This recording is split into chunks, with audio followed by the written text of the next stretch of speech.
Akan tetapi pada tahun yang sama, yaitu tahun 2015 tersebut, Menteri Perdagangan, yaitu Saudara TTR, memberikan izin persetujuan impor gula kristal mentah sebanyak 105.000 ton kepada PT AP, yang kemudian gula kristal mentah tersebut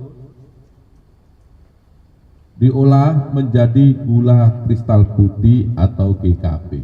Salam sejahtera untuk kita sekalian. Salam. Om Swastiastu, Namo Buddhaya, salam kebajikan, salam bahagia, salam sehat, rahayu.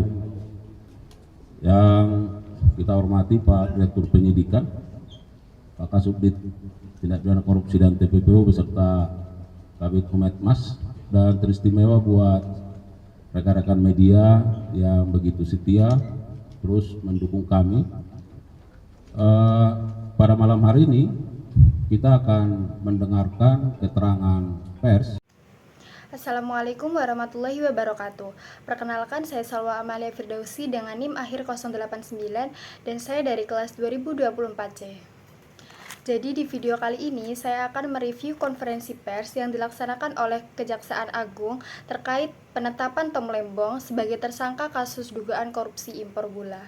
Dalam video konferensi pers tersebut terlihat ada beberapa tokoh penting yang hadir, seperti ada Direktur Penyidik, Kapus Penkum, dan Kabid Humas. Lalu yang membuat saya sedikit salfok dan sangat mengapresiasi adanya konferensi pers tersebut adalah hadirnya peraga untuk tunarungu atau penerjemah bahasa isyarat yang menurut saya hal tersebut itu menunjukkan perhatian terhadap inklusivitas dan aksesibilitas informasi. Jadi adanya konferensi pers tersebut itu bisa ditujukan untuk semua kalangan masyarakat, bahkan untuk yang menyandang disabilitas atau yang memiliki kekurangan tidak bisa mendengar itu bisa mengikuti perkembangan kasus ini karena adanya peraga untuk tunarungu tersebut. Lalu di konferensi pers tersebut juga dihadiri oleh beberapa awak media yang nantinya akan mengajukan pertanyaan. Namun sebelum awak media mengajukan pertanyaan, Direktur Penyidik dan Kapus Penkum ini memberikan statement atau memberikan penjelasan lebih dulu mengenai perkembangan kasus ini, terutama Direktur Penyidik ya. Beliau itu tadi di situ menjelaskan secara detail mengenai kronologi bagaimana Tom Lembong bisa ditetapkan sebagai kasus. Menurut saya informasi yang diberikan oleh beliau ini cukup detail dan sangat runtut ya. Beliau menjelaskan dari awal sampai ada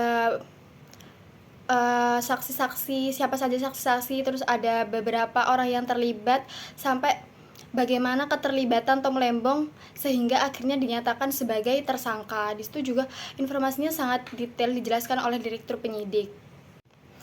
Setelah itu terlihat di video konferensi pers tersebut, Kapus Penkum itu mempersilahkan awak media untuk mengajukan pertanyaan.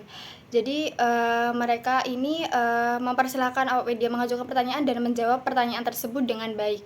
Menurut saya itu juga poin plus dari konferensi tersebut. Namun tetap ada kekurangannya. Menurut saya kebetulan di situ ada awak media yang bertanya mengenai barang bukti. Nah, di situ Direktur Penyidik memang menjelaskan bahwa tidak mungkin barang bukti gula itu ditunjukkan karena memang gula itu sudah beredar di kalangan umum, jadi tidak bisa digunakan sebagai barang bukti. Namun beliau mengatakan bahwa ada beberapa dokumen penting yang membuat Tom Lembong ditetapkan sebagai kasus.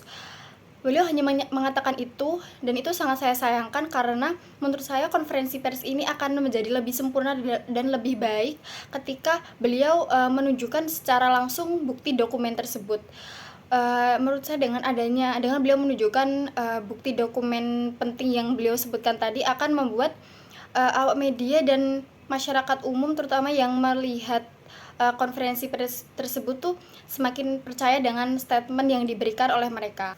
Jadi cukup itu saja review konferensi pers dari saya, mulai dari kekurangan dan kelebihan serta saran dari saya.